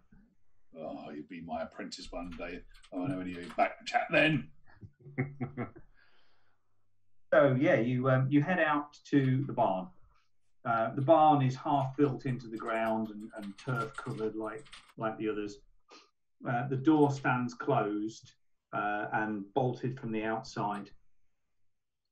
That's Artiga's a cautious man, he seems. But, I'll confidently half the bolt aside Is there any And, gaps in the timber that I can keep an eye into the interior while Cadogan is lifting the bolt? Yeah, I mean, there's some next to the door. Yeah, you can. So it's inside is dark, and you can sort of make out some stalls where animals would be, but they appear to be empty. You can't really see anything else at the minute, but if anything moves close to the door, you'll definitely see it. Lord Dockhoff, I shout as I start creaking the door open. I'm here for you, standing at your door once more. Show yourself so I know you're safe. So you creak the door open, and as the light sort of floods in, you see there are maybe a dozen stalls of varying sides around this where the animals would normally be, but they're not there. It smells as a barn would. You see in the stall furthest away, there's some kind of robed figure slumped on the hay. That's the word I've forgotten. Sorry, slumped on the hay. Okay, I'll start making my way into the barn then, saying, "Dockhoff, raise yourself. We've moved half a kingdom here to get to you. Don't be slumbering now. You've caused me more mischief than a lifetime's worth." So it sounds to me like you're trying to compel Okoff to your will. Yes. Very much so. In this case, you're inciting him. I think plus iron. Okay. You're trying to, you're not being nice about it. No, well, my good humour's left on the trail behind us. Yeah. Okay, that's not great until I spend all my momentum, and then it's suddenly a strong hit. Yes. Yay, momentum. So take plus one momentum after you've reset it. Yeah. Obviously Okoff will act to your will, and you've got plus one to gathering information with him at any point. So he looks up, and his denizens. Okoff, you can see here. He's normally a well-groomed man, but his beard is not as cared for as normal. His face is dirty. His robes are ragged in places. He's obviously run through pines, through thorns, through brambles. You see there's little bits of blood on his face where he's cut himself. His eyes are as wild as a pained animal as he stares at you. Cadigan, you must keep me safe. They're going to find me. The Skuld are here. They're here. Don't worry, we're going to take care of it. I brought many strong arms with me. We'll take care of him, and I'll crush him in a one-arm embrace around the shoulders. So, but you must tell me everything you know. You must give me all the details of their plans and what you're heading to for safety. What magics have you used to protect yourself? I must know all the things that you know in order to keep you safe. Otherwise, you might be lost to us. So roll gather information, please, plus wits with an additional plus one from your compel, and plus one for your bond with him. Oh, sweet. Still only weak hit though. Oh. Okay. So take plus one momentum, and it's still a success, albeit as a yes, but rather than a simple yes. So he looks at so many questions and so little time. It's all about this, and he holds up a goblet, and it's the goblet that Flint remembers as a child that he thought was long lost. The inside of this brass goblet, which is decorated around the outside with all manner of religious symbols, the inside has a strange brown staining from the generations of blood. You know, it's old. It was tainted with Skuld blood. It needs to be destroyed. It's cursed. We're all cursed because of this. There are Skuld among us. They found us. We're all going to die. The rituals, they don't work anymore. The Skuld laugh at salt. That's why we fled the old world. I'm going to stare at Flint as the one that brought up his magics to talk about it, to see if he knows what this might be. I'm not sure I do know what that means. The man's a raving loon. Okay, I'll narrow my eyes and tug at my beard and give an almost imperceptible shrug back to Cadigan, give him the sign that I don't know what he's raving about. We've not needed that cup for these last 60 years. It's not been used. The man's a fool. Throw the cup in the sea for all it's worth. It's useless to us. You don't understand. You don't understand, Flint. It's a new world now. Your old ways, all our old ways are meaningless. We should give ourselves to the Skuld. Join them so that they don't. Wait, what? Raise us as they're dead. Right, at this, I'm going to bounce his head off a timber out of one the stalls. Oh, join them in life or death. It's your choice. Okay, well, you'll rest in silence, and I'll just sock him on the jaw with a mailed fist to try and render him insensible for the rest of the night. Yeah, well, he drops to the hay. You know, They got to get yourself in here, and I'd close that door behind you. Yes. What blasphemy is this, Cadogan? What does he mean? Is it true? I can't see it being true. He's raving. I told you he was raving. He's got even worse being out here on his own. But what we need from him are the prayers and spells. If we can get the words from him to protect the village, this vessel we've seen before us is no use to anyone. I'm going to pull a razor-sharp skinning knife from my belt and say, get the answers from him? Pains me to say it, lad, but the ends justify the means. He's raving. He's insensible. He's no good to our community now. Windhaven needs a new leader. Has he actually got the cup in his hand? Yeah, it does. Yeah. I'm going to take the cup off of him. Yeah. So, can you face danger, please? Plus edge. You need agility to grab it from him, as he is going to attempt to fight you off. Face danger plus edge. I've got edge of 2, so that makes that a weak hit. Okay, so you grab it and wrestle it from him, but as you're pulling away, he slices across you with a small knife that you didn't see he had. So please lose 1 health and then roll either plus health or plus iron to endure harm. Okay, plus 4. That's a weak hit as well. Yeah. Okay. So yeah, he draws blood from you, Right. And you as you stagger back, and as he lunges forward, you realise for the first time he's actually, one of his wrists is tied to a post because he can't quite make it to you, and he hasn't seemed to realise he's got a knife in his hand. Right. He's he's raving and shouting in a language that Flint, you've heard this language before when you were a child, but you don't know the significance of it. I'm going to try and take the knife off him. Okay. Please face danger using iron. As you aggressively try and prise it from him. It's that old favourite, a weak hit. Okay. Yeah. So you you grab the knife from him, and I'm going to use the weak hit for an off-screen result. Okay. Ooh. I will throw the knife off screen to try and get rid of it. Well, the consequences don't always have to be immediate and on screen if they make it. Yeah. I'll just fling the knife away, but I'm just the best I could try to make sure it wasn't going to be able to free himself in an easy way or harm any of us. So once he's disarmed, that's fine. And I think I'll sort of motion with my comrades to head down the other end of the barn so we can talk about it out of earshot. I'm going to pass the chalice to Flint. Right, I'll take that. I'll inspect it. Well, I'm not expecting to see anything in it really. This is something we've not used in our community since we landed in the New World. So gold now. It's the cup. I mean, your memories of it are vague at best. You remember as a child having to hold back the tears when your palm was cut to drip your blood in it. It's interestingly, there's some blood in there at the moment, just a few drops.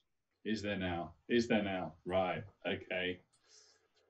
I think perhaps it's time for Myrina to come forth from her sheath again, and perhaps I can take a calloused old finger, more used to hefting axes, and dip it into the chalice, reminding me of the rituals of old, and smear it into that little channel that runs down the centre of my blade. Myrina, do you remember this blood? What say you? Do you taste its salt? Ooh.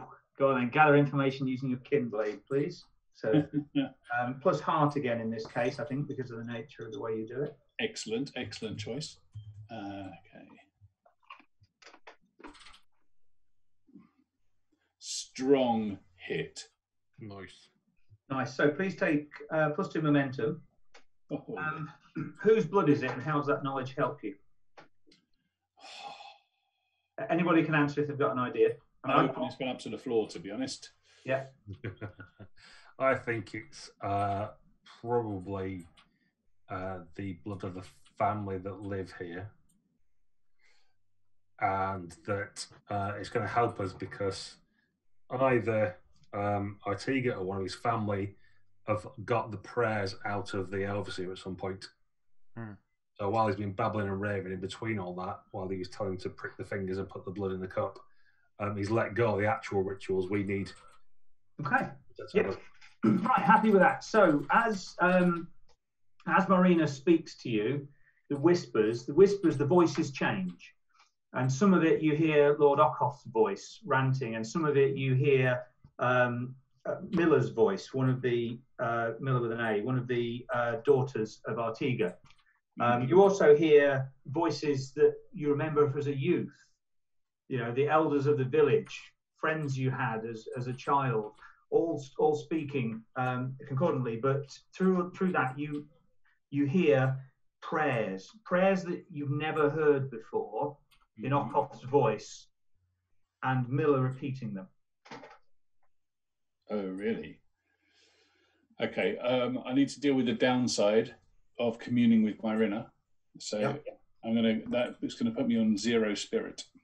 So what happens when you go on 0 spirit? If you fail your endure stress, you will then become shaken or corrupted, depending upon what state you're in at the minute, or something else can happen. Okay. If you don't get a double miss would be bad. That would be bad. All right. Well, because my spirit's just gone to 0, I clearly won't be rolling that. Was the other one heart? Yes. Yeah. That makes me feel better. Yeah. All right. Gives you heart, doesn't it? It does. I take heart from that. Wow. Okay, that's an unusual roll. I got a double. They were all 6s, in fact, but due to my +3 of heart, it's a strong hit with a double. Okay, so you can either embrace that darkness and take +1 momentum, or lose 1 momentum to gain a spirit. I think I need to get my spirit back a bit, don't I? Yeah, you do. I'll lose 1 momentum and gain 1 spirit. But I'm open to suggestions on what the double could mean, because this is an interesting twist or turn in your favour.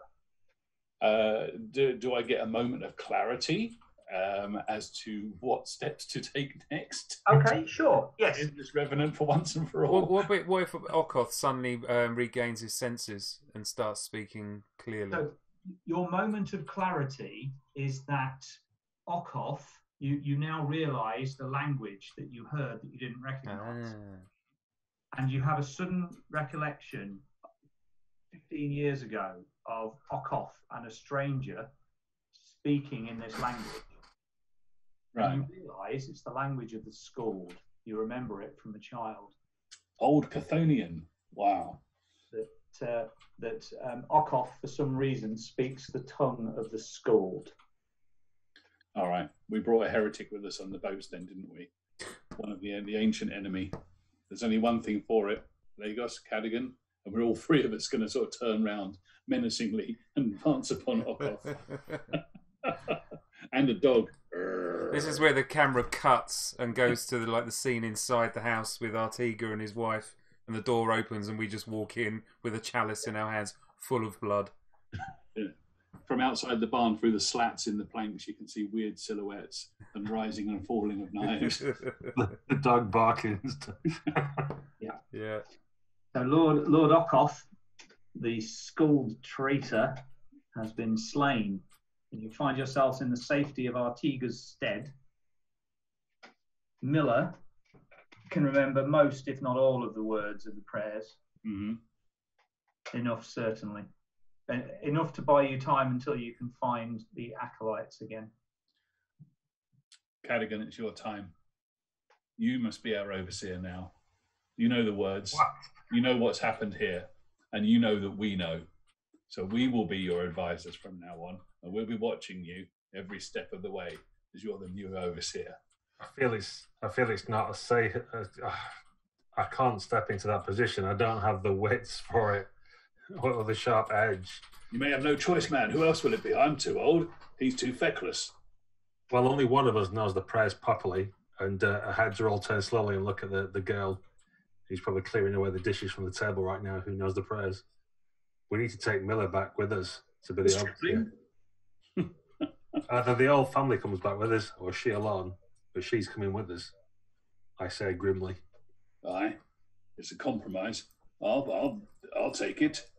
I'll defend her with my life, but you're gonna have to convince, or we're gonna have to convince her father to either bring the whole family back, or we're gonna just have to take her. He's all your old friend. What's the best approach? Blunt honesty as usual. All right, let's sit Artiga down and I'll explain it to him in no uncertain terms that he has very little choice in this matter. Yeah, he seems incredulous when you explain at first that she might be the hope for the village. And for him, otherwise he's going to have revenants walking around all over his precious little homestead. But he agrees reluctantly. You know, she's a grown woman now. She shouldn't be stuck here with us. We're getting old. We won't be here forever. I'd rather she was safe, but Cadogan, you'll need to swear a vow to protect her better than you did Lord Ockhoff. I'll swear an iron vow to that. Okay, well, roll to swear an iron vow, please, plus heart. Okay.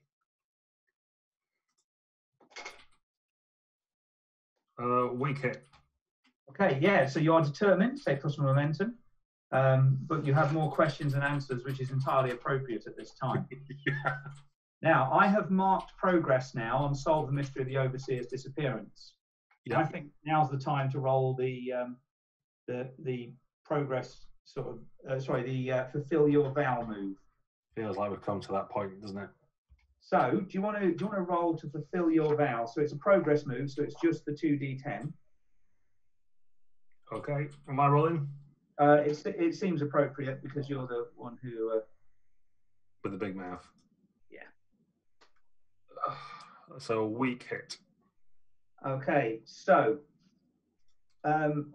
it is a success. So you get to mark experience, in this case 1. But you realise you may have solved this immediate problem, but there is more to be done. And a question rises in your mind: why did he send the acolytes away? Is it to put the town in danger, or to spread his poison? Dun, dun, dun. Wow.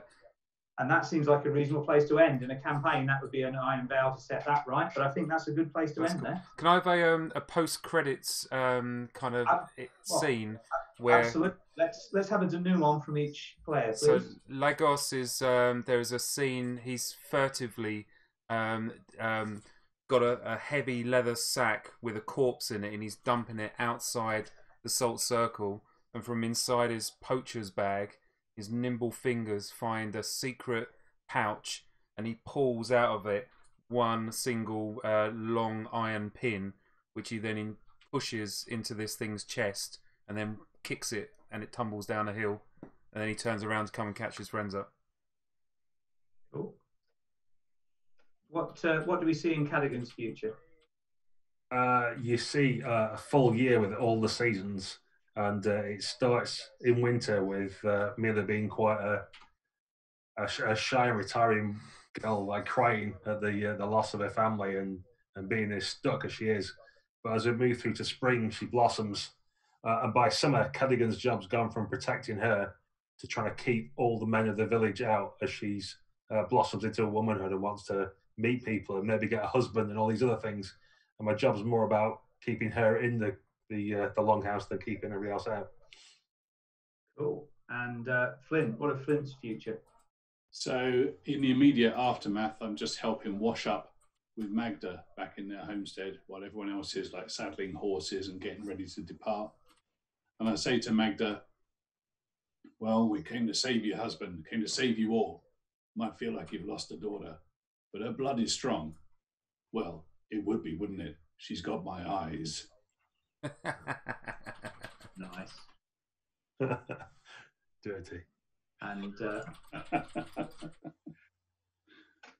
yeah, I think that is a great place to draw stumps on the game. Excellent. Awesome. Nice. Thanks very much, Shane. Nice. Thanks, So yeah, so that is the end of Ironsworn. Obviously, we pushed things at a bit of a pace for a one shot and didn't get a chance to fully explore the system. But what the fiction always matters more. Cool. Great story, great game. Thank you very much, lads. Yeah, very fun. A bit of a wrap up and a wash up in a future episode. All right, time to say goodbye. Bye for now. Thanks for watching, everybody. Bye, Shane. Cheerio, and thanks for inviting me along. Very welcome.